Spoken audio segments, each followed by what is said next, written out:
All right, everybody, welcome into KBO Chats Live. I'm Sam Pascal alongside Eric Halterman. We got a great show planned for you today. Brand new slate of KBO action on a Monday here, Tuesday in Korea. We'll talk some power rankings. We'll talk about a brand new KBO member, maybe not official just quite yet, but the Lions looking for some reinforcements. The KBO show, the 2-minute show that I host, will be coming up after this. Wanted to wait, of course, to see what Eric had to say about picks. So we get his advice on every single pick on the money line and the total for the games, and that'll be it. Comment your picks. We're seeing people come on in now. We want to get you guys engaged. Very good evening to you. We're going to have a great show talking everything KBO. Eric, how you feeling tonight? Doing all right. My thrill at having MLB baseball back over the weekend was dealt a bit of a rude awakening this morning when we saw that, what was it, 11 Marlins or something have got the virus. Mm-hmm. A little bit worried about how things are going on this side of the ocean, but makes me glad to have another baseball league to follow these days. Really glad I got into KBO this year of all years. To be sure that we'll definitely have baseball to watch the rest of the summer and into the fall. So looking forward to keeping as much of an eye on KBO as possible the next few months for sure. For sure, exactly, because KBO, they're actually letting fans in now. They have been the rock now in terms of the baseball landscape. It's great league, as you can see here. 10 teams, 5 games every day, 6 days a week, so it's pretty easy to follow along. Great, and if you're a betting fan, well, the Sharps, they got MLB covered. Our Sharp right here, Eric, for breaking it all down. Guys, welcoming in Jose and AJ, Addison Russell. Yes, I want to hear your perspective on Addison Russell joining the Heroes, so we'll get to all that. Without any further ado, let's dive on here with your power rankings every Monday. Top 3, the Dinos, the Bears, and the Heroes. We'll start at the top, of course. The Dinos, they seem to have a permanent spot here. Any sort of update here about them? They're pretty much solidly locked at number 1 for a while. Yeah, seems like it. They've got still at least over a 5-game lead in the standings. In theory, if somebody else had a good week, they didn't have their best week.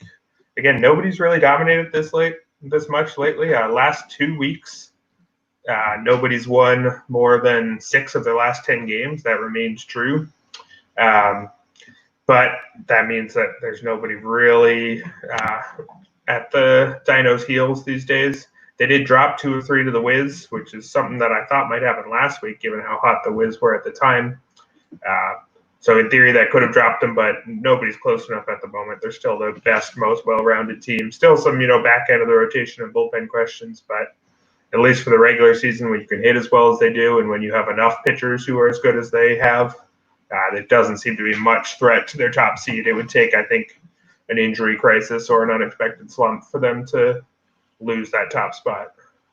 Well, if your biggest concern is that back end of bullpen and rotation, every KBO team seems to have that weakness. So, a lot of good things going for this Dinos team.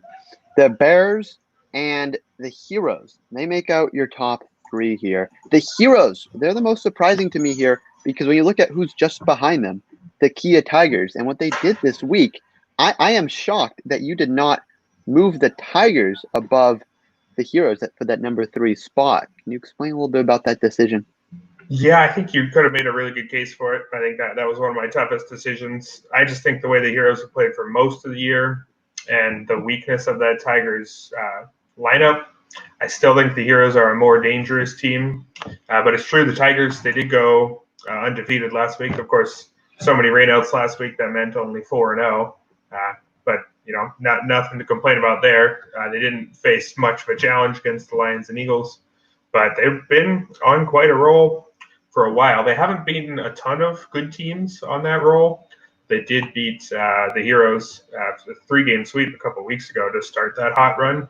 So I think you could definitely make a case for them, especially because the Heroes seem to be losing Jake Brigham again. But as has been mentioned, they'll be getting Addison Russell. So it seems like they just are never allowed to have 3 foreign players, but they'll at least have 2. And when we saw what they've done with 1 earlier in the year, again, they were so good in June, 19-6 in the month of June, and they've fallen hard in July, 8-13.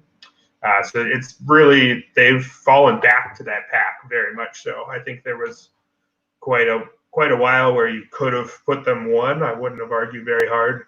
And now you could put them 4 or 5, and I wouldn't argue very hard either. So even though they haven't fallen far, if I had, done this in tiers or something, they've definitely fallen down a tier. I just have a little bit more faith that they're a more well-rounded team. They've got both the lineup and the rotation. Not elite in either way. They're 4th in offense and defense.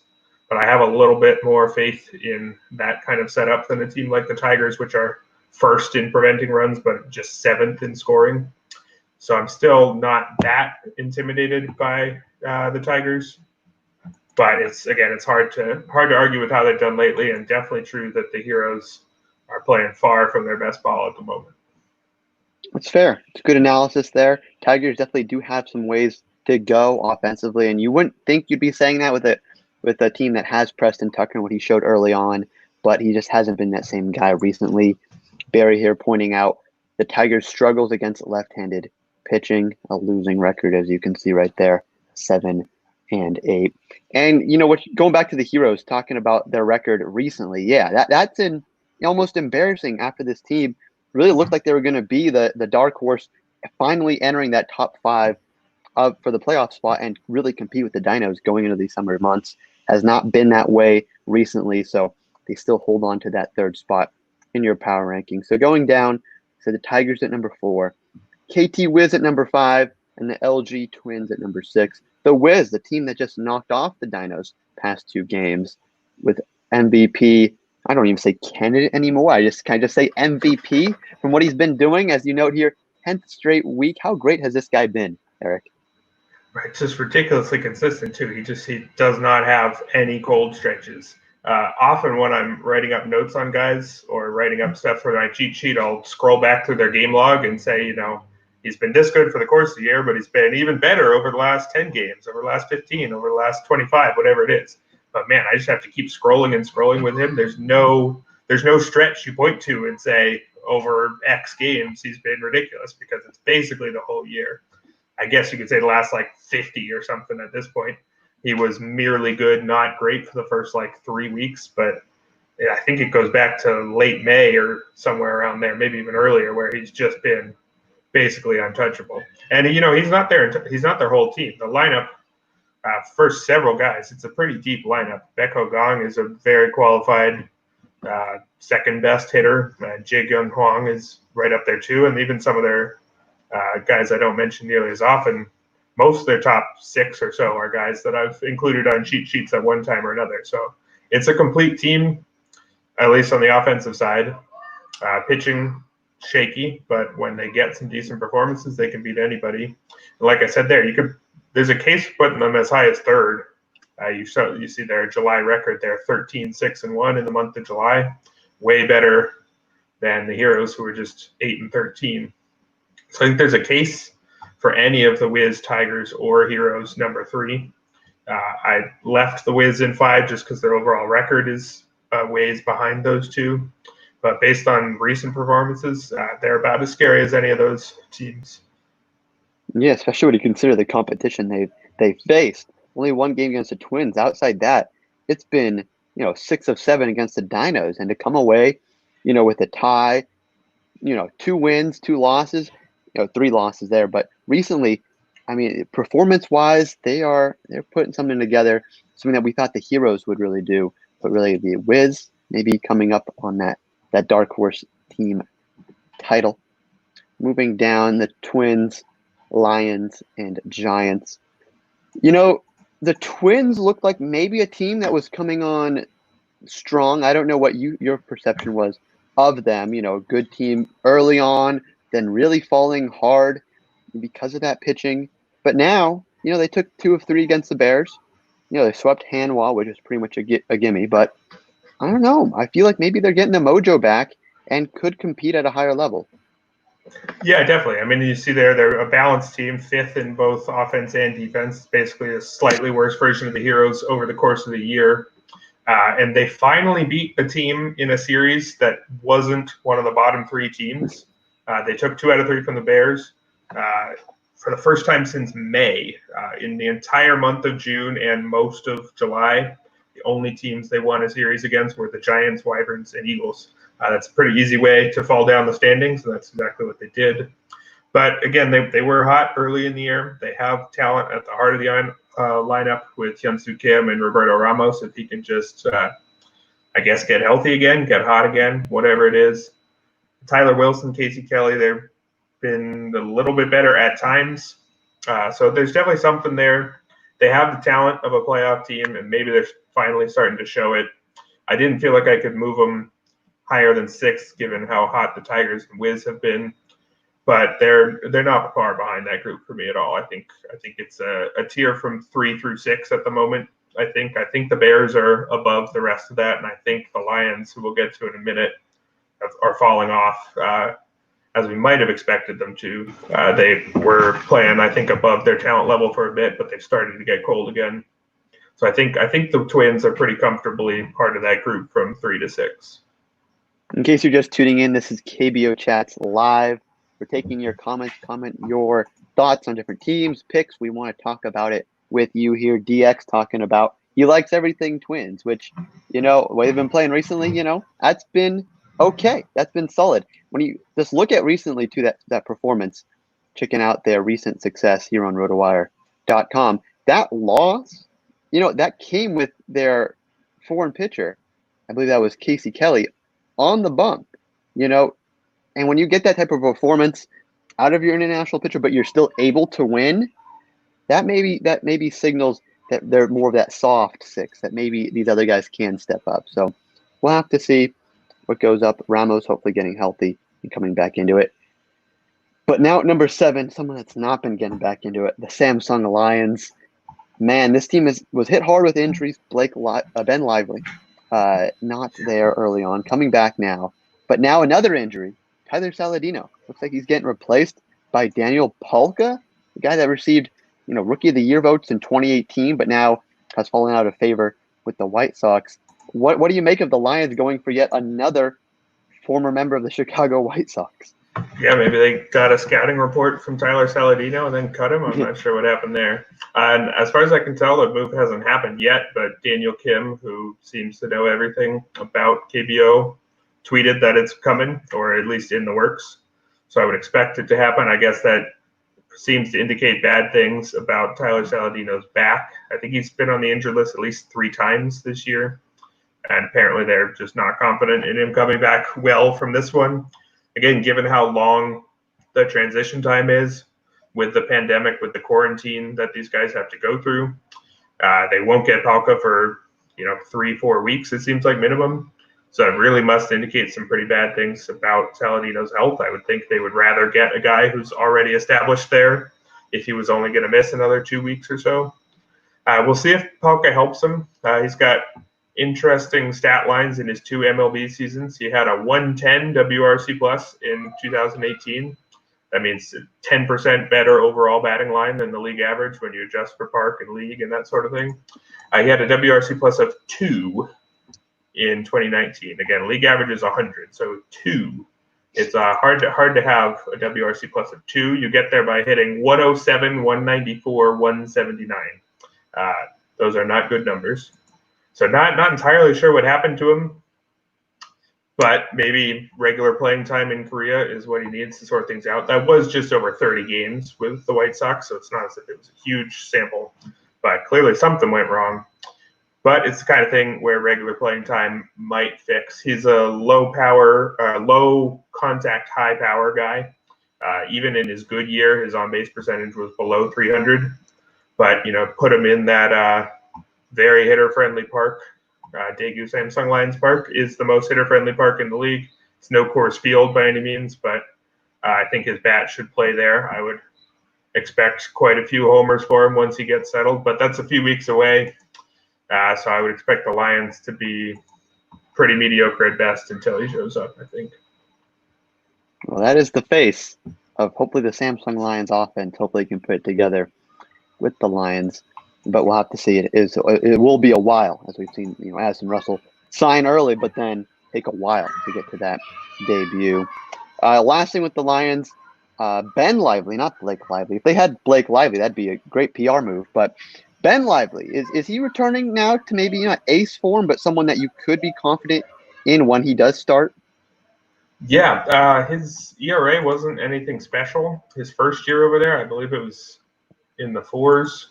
In limited action. Let me just grab it here. I was 395, so not quite in the fours, but not great. But very good strikeout and walk numbers last year in 9 starts. It's a little shaky early this year, and then was injured for quite a while. But he's looked pretty good in short starts since he comes back. So I think he should be at least a middle of the pack foreign pitcher, if not better. He'll definitely help him. All right, and then the bottom of the pack here. Giants, Wyverns, and Eagles. We're running up on time here. Eagles, of course, fall into number 11. Never a good sign for them. Anything notable about this group of the bottom 3? The Giants keep fighting tough. They did take 2 out of 3 from the Heroes. There's a chance I could envision them passing the Lions in these rankings, but it's just such a crowded pack of teams that have more talent than they do competing for a playoff spot, so I don't really think they'll hang on. The Wyverns have shown some signs recently. I think it's probably mostly that they played the Eagles. Again, I think they're just probably too far from the playoff race at this point, even though they'll be interesting when they get Tyler White. They do have some interesting hitters in the middle of the order, and he'll add one more, but it's probably not enough. And then, the Eagles, they had lost 8 straight when I wrote the power rankings. They since had a tie last night against the Wyverns. Makeup games apparently don't go extra innings this year in the KBO. So it was a 9-inning, 5-5 tie. So it's now a 9-game winless streak. Oh, not a losing streak anymore. But hey, it's only their second worst streak of the year because they lost 18 earlier in the year. So good for them, I guess. They've won less than a quarter of their games. So pretty safe to bet against them basically all the time. Yes, never good when a 5-5 tie on a makeup Monday is the best game you've played all week. As you can see, they didn't even manage more than 4 runs in any of the previous games they've played. So not a good sign for that Eagles team. So moving on, of course, doing some breakdowns now on picks and on lineups. And we're actually starting with the Eagles here because that's the first pick you can make here on worldbaseballpick'em.com, KBO Daily. So we're getting a pick here for both the total and who you think is going to win. How's the pitching matchup look here? Samsung has a starter with a pretty solid ERA. Yeah, I don't think he's been quite as good as his ERA. He's a low, but not super low strikeout guy, but he's not going to really put up huge numbers there and kind of average walks. So I wouldn't treat him as if he's a pitcher with a low ERA, but he's perfectly adequate. And against the Eagles, adequate should be enough. There's really not anything to fear in that lineup. Brandon Barnes has been decent for the Eagles. He does have a homer and a few doubles, but not enough to scare you there. I think I'd be comfortable enough playing Juan on daily fantasy for sure, mostly, again, because it's the Eagles. On the opposite side, I did recommend Bum-Soo Kim as a cheap flyer for daily fantasy purposes. Has some strikeout upside. He's an above average strikeout guy, way too many walks, and a home run problem also.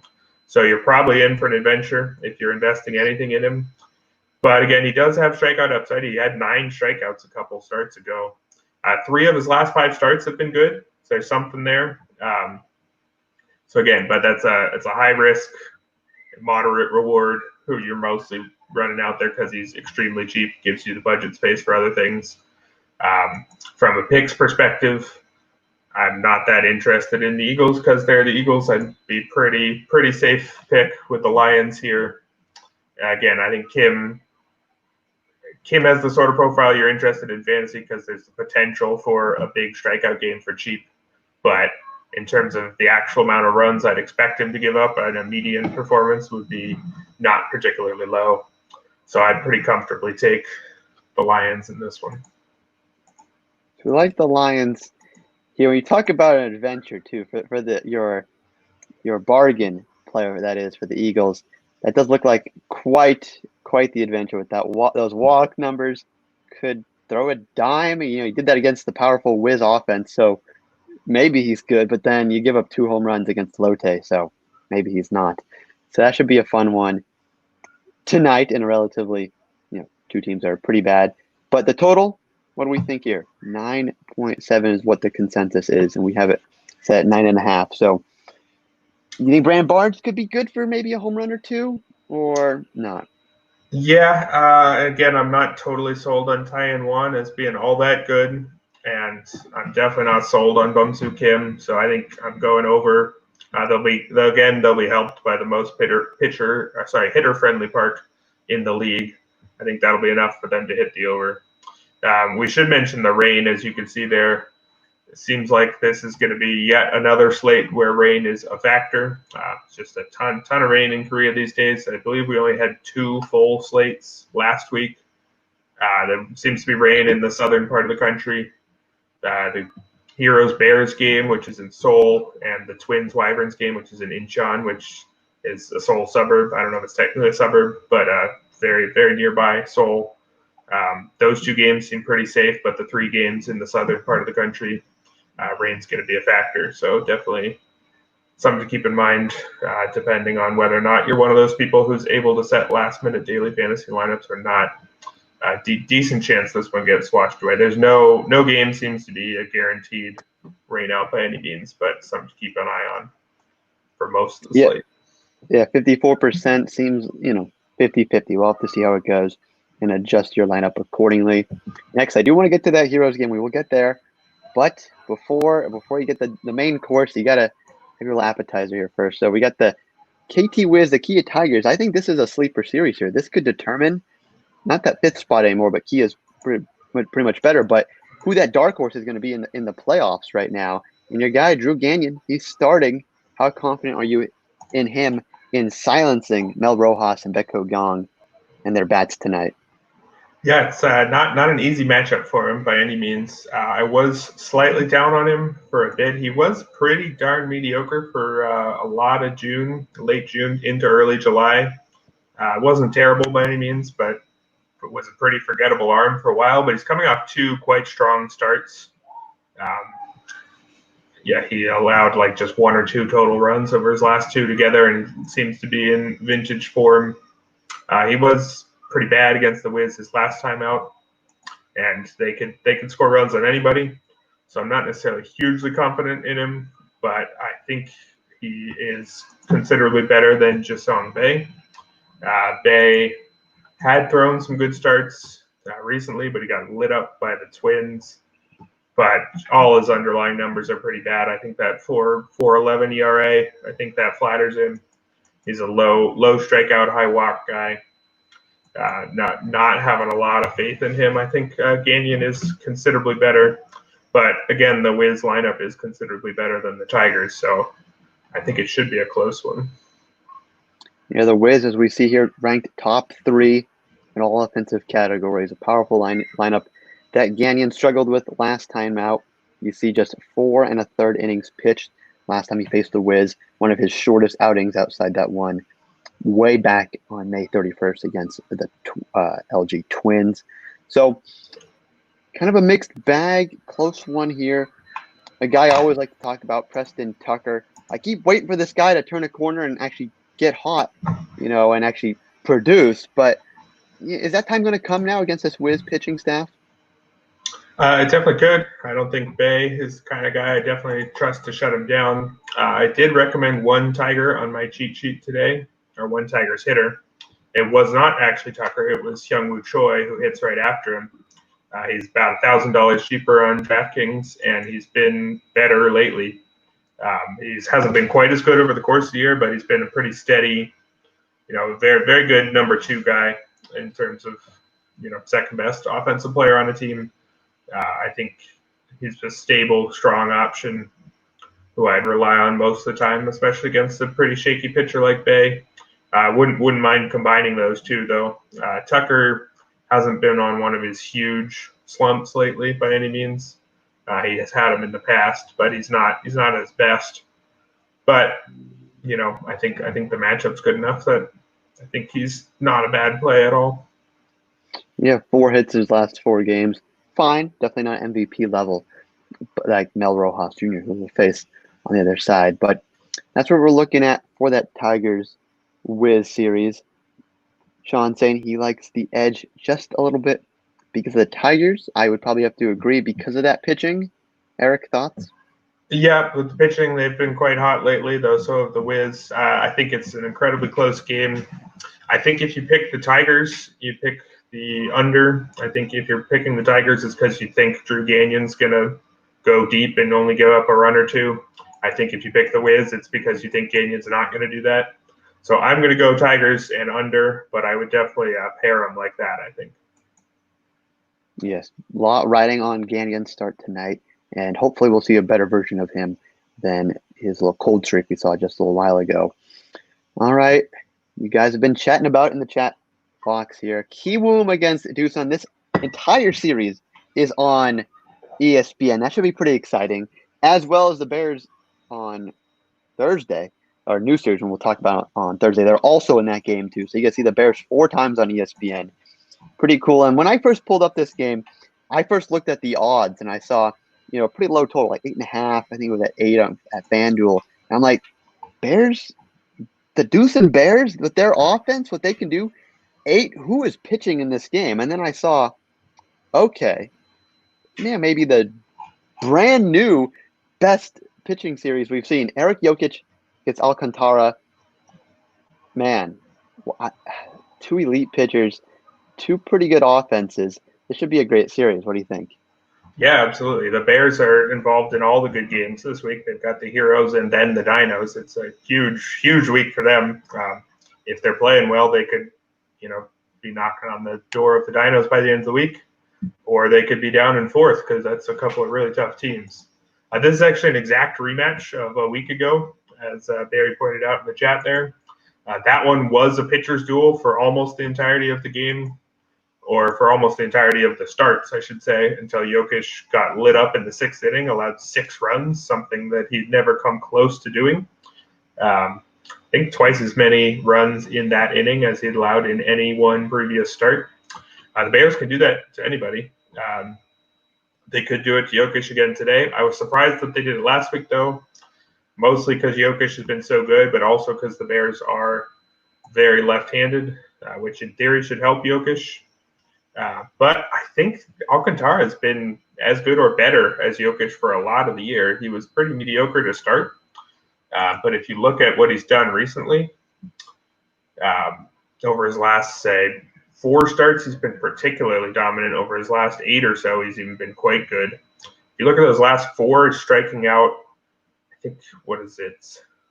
6 or more, at least. Yeah, 6 or more every 8 time. Twice. Right. With, 8 twice, 9 once.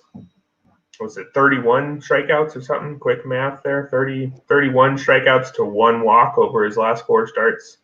And a total of 3 earned runs allowed over 4 starts. I mean, there's nobody pitching as well as this guy lately.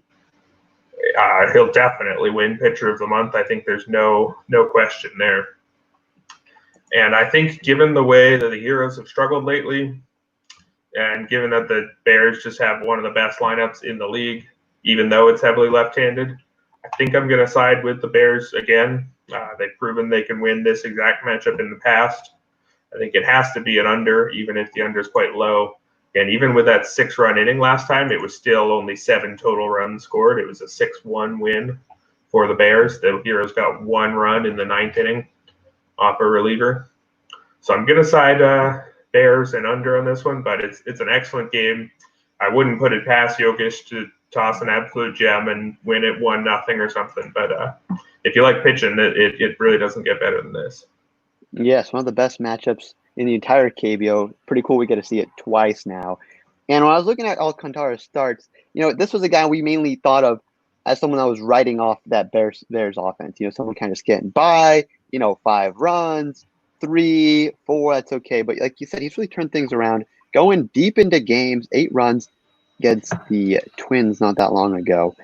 And, it's crazy we're taking him over Eric Jokic. You tell us this, this time last month, no way. Heroes are streaking, all that great stuff. But no, we're liking the Bears here and the under. That's pretty shocking when you consider the Bears' offensive stats, as you can see here on rotowire.com. We have the entire rankings, top 3 everywhere, one of the best. Sean loves it, and that's a pretty great one. Since we are on this series, got to talk about former World Series shortstop Addison Russell. Looks like he's going to be making his debut. I think there were some pretty high numbers he's expected to do, especially after what he's done in the minor leagues, in the Futures League.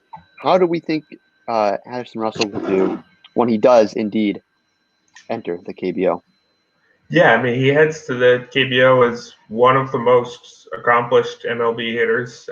He really didn't ever fully deliver on his major league promise. He spent 5 seasons stateside, didn't have an league average batting line in any of them. His best WRC plus was 95 in his second year back in 2016. Again, 100 is league average there. And he hadn't been above 90 since then. So he's a below average hitter at the big league level, but a lot of the foreign hitters over there are, lucky to be called below average. A lot of them were fringe major leaguers, and he was a legitimate major leaguer his whole time, even if his bat was a bit weak. He got by being a decent to good fielding shortstop in addition to a not terrible hitter. But a not terrible hitter at the big league level should be a good hitter in KBO. I wouldn't necessarily expect him to be an elite bat right away. I think there's probably going to be some adjustment period. I think there's always an adjustment period when you see a whole new set of pitchers. And I think when you're trying to adjust in the middle of the season, in the middle of the pandemic, I think the smart move is to slightly temper our expectations for the first few weeks. But I think eventually, I think he has the skill set to be one of the top players in that league again, especially given that he's a pretty good fielding shortstop. So to do everything that he can do with the bat combined with that should make him an absolute star over there. Yes, batting 4th tonight, most likely. That is our expected lineup. That'll be confirmed later on rotowire.com. But in terms of who he's facing, the pitching staff, 8th in runs per game, 9th in batting average. You couldn't have asked for much of a better matchup, except maybe the Eagles, and everyone hits bombs off them. So Bears, good offense, bad pitching. We'll see what Addison Russell does with that tonight. But he is, of course, starting against our new favorite ace, or at least my new favorite ace, Raul Alcantara, former Oakland A.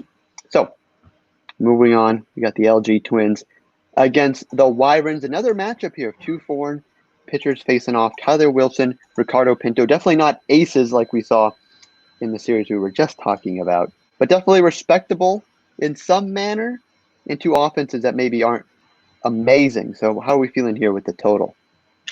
Yeah, Tyler Wilson, he's coming off 4 straight quality starts, but there are only really quality starts by the technical definition. Again, that's at least 6 innings pitched and no more than 3 earned runs.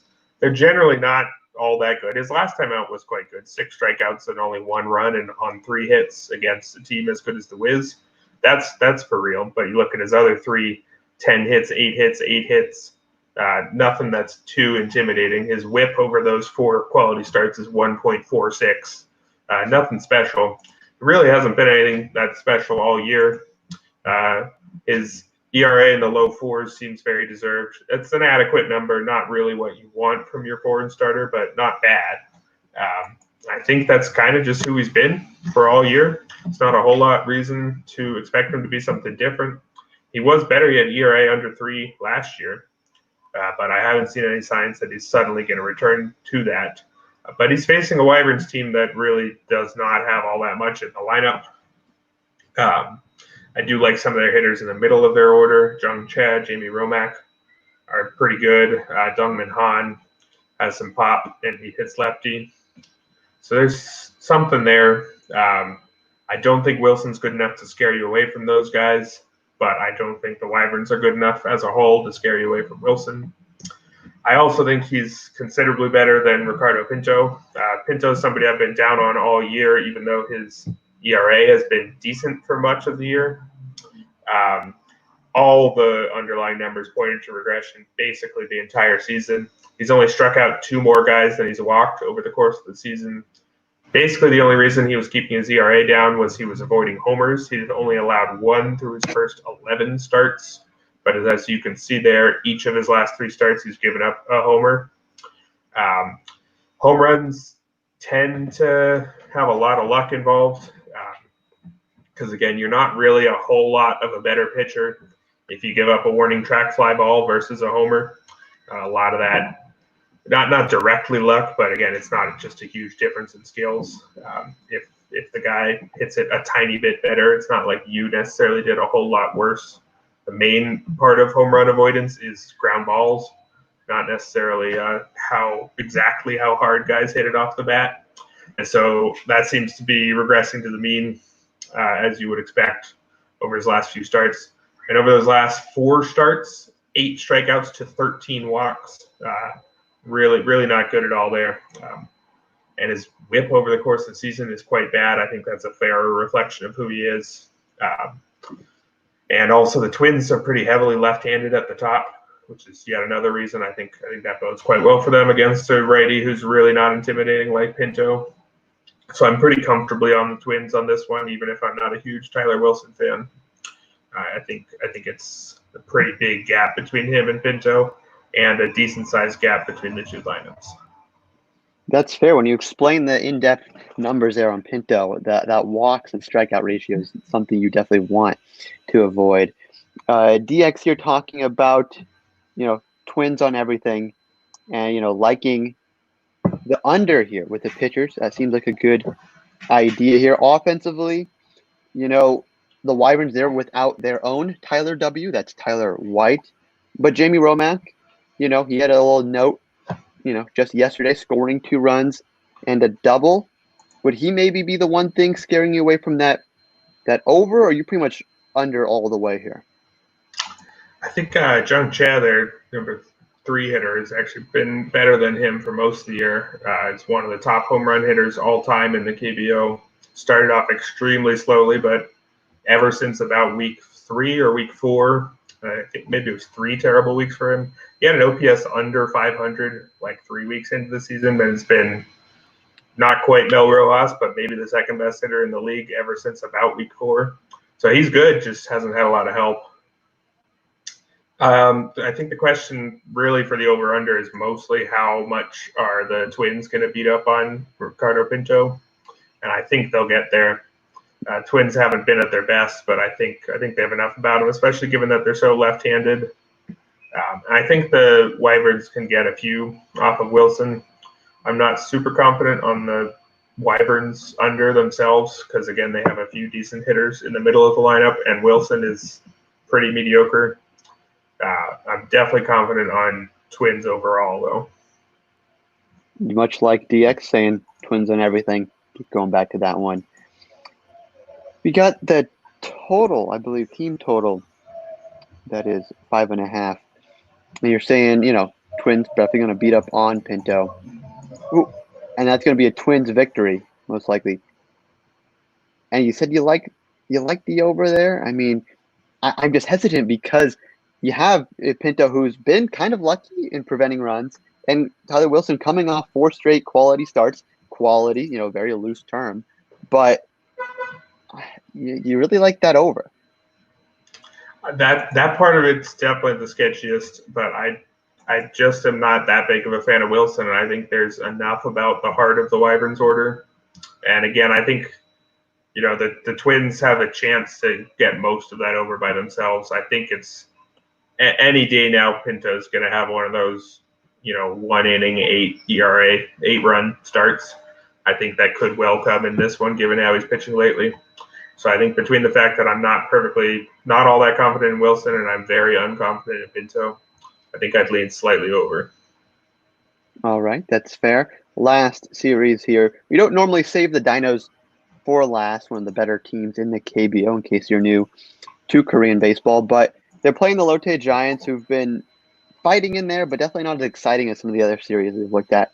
Kof, Dusun, Kiwoom, very exciting. But anything notable here as we're running up on time? I would think this would be Dinos all the way, but is there maybe something I'm missing? Only reason it wouldn't be is that Jae-Hak Lee has been pretty bad for pretty much all the year.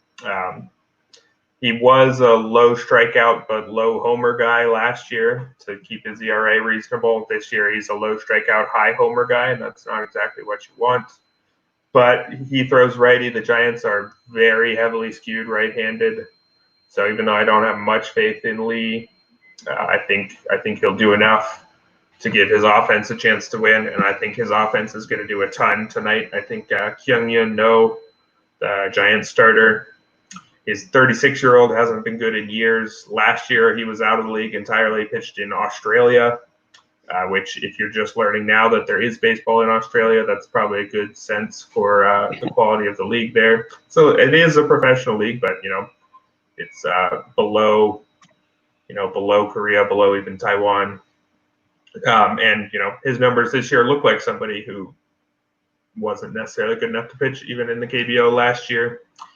He had just missed a month with a wrist injury, came back and allowed 4 runs while getting just 4 outs in a relief appearance. So I think the Dinos are set for a huge day against him. I don't think he'll have much chance at all of shutting them down. So I think it's pretty easy pretty easy Dinos, even with a pretty shaky pitcher on the mound for the Dinos. Yes, Sean and Barry agreeing.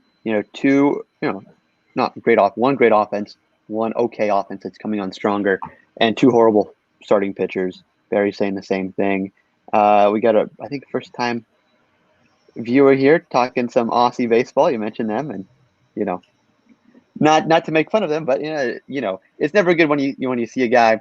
His most notable note being that he is rejoining the rotation. That's not that's a Chad Bell type note there for bad pitchers that they go down, come back up. Wu Chan Cha, another one. One of my favorite pitchers on the LG Twins. Offensively, Aaron Altair, of course, batting pretty low because this lineup is just so stacked. Is there anyone maybe of value, though, on the Giants side that you could target because, Lee is pretty bad? Yeah, unfortunately, they're very right-handed. If you want the lone lefty who hits near the top of the order, that's Asiapson. I actually recommended Jun Jian, their number 3 hitter. He won't get the platoon advantage, but he's been one of the hotter Giants lately. One of their better hitters, veteran, decent contact power, not an elite hitter, but given that Jae-Hak Lee has been pretty shaky for most of the year, Daiho Lee would also be playable. Even Dixon Machado's hit the ball well lately. I think there's enough offense on both sides that I could be pretty happy owning a lot of the top hitters on either team. Again, with the Dinos, they do shake that lineup up a lot. Altair jump back down. I mean, he'll jump from 4 to 7 to 8 to 5, wherever. Actually, if you scroll down a while, you can point out one of my favorite tools. If you scroll down on Altair's page until you get to the batting order slot breakdown, is one of my favorite tools to look at. Here on rotowire.com. Exactly. Yeah, those dots, that's something I've been drawn to lately. You can really see an awesome visual look at where they've been moving. And I wanted to highlight it with Altair because just look how much he jumps around. They're very strange in their lineup construction.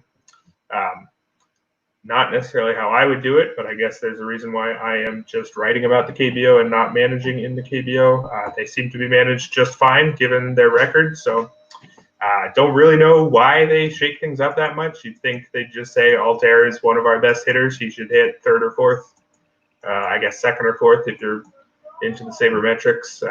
But they don't seem to care. They'll bat him 8 and they win anyway. Yeah, look at that. His most common spot is 8th, and his second most common spot is cleanup. You're not going to see that often. But another guy who's moving around in the lineup is Jin Seung Kong. We talked about him a lot early. He was someone who was incredibly cheap on fantasy sites because he was supposed to be a total no one. Jin Seung Kong, their number 5 hitter. He was also incorrectly listed as catcher, which is pretty huge for fantasy purposes. He had caught a single inning in his career and was definitely not a catcher, but he was by far the best catcher early. He was like the best hitter in the league through the first 35-ish games. He crashed hard for the next 15 or 20, but he's moved back up to the 5th slot lately because he's been pretty hot, and his price hasn't shot all the way back up. So he's another guy I'd be interested in because he's reasonably placed, great lineup spot, and he's been hot lately. So And again, there's so much depth in that Dinos lineup that it's pretty easy to pick them tonight, as pretty much every night. Yeah, normally when you'd be saying, we're moving our foreign position player around in the lineup, that that would not yield a lot of success. But the Dinos, they've had nothing but success. Hey, maybe you and I should fill out a lineup of our own sometime for this Dinos team. Mix and match, move them all around. But yeah, we'll have to see some good value there. FanDuel, the lineup's catcher, first base, whatever he plays, could be good for tonight, especially against that horrible ERA. So I'm thinking this is one of the easier picks.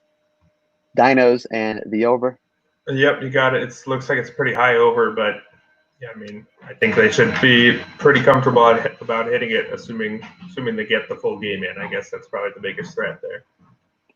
So that's our picks, breaking down the entire slate there. You submit that. Of course, you can follow us on Twitter at the RotoWire KBO. But before we going just a little over, but top 3 picks. This is one or more. You just have to get one or more correct to continue your streak. This is I don't know if this is your favorite. This is one of my favorites. Get to hear what you think the most 3 confident picks you are in for tonight. Yeah, I think the Dinos, I wish they had a better starter, but I think Kyung-Yun no chance of shutting down the lineup this good. He'd be number 1. I think the pick against the Eagles plan seems pretty good, even though I'm not sold on what the Lions have done lately. And like I mentioned earlier, I think Bun-Soo Kim has some fantasy upside. His downside is much more likely, so I would go Lions number 2. Then I think Bears Heroes under, even though it is such a low over-under. I think that would be the number 3, just because we've got 2 extremely good pitchers.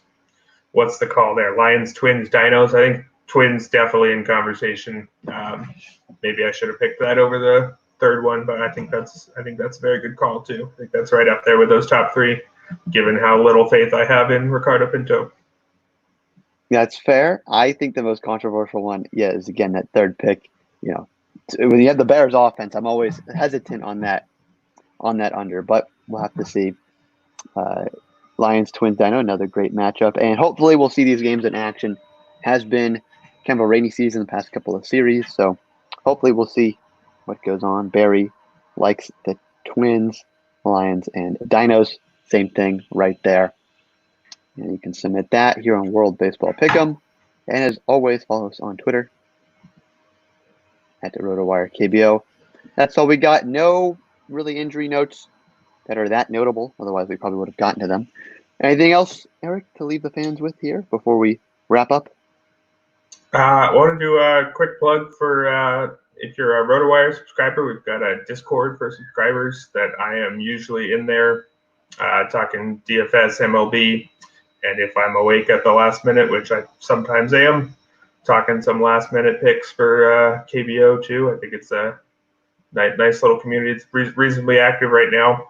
Come hang out and chat some baseball or whatever other sports you're into. We get action in all sorts of DFS rooms if you're into racing or whatever it is. I don't look at those too closely, but it's worth checking out if you're a subscriber for sure. I like it. That's all we got. We'll be back here Thursday, most likely 5:30 or 7:30. We'll have to see. Follow us on Twitter, and we will be, of course, on the Discord. We'll let you know. Thanks for tuning in, and we'll see you Thursday.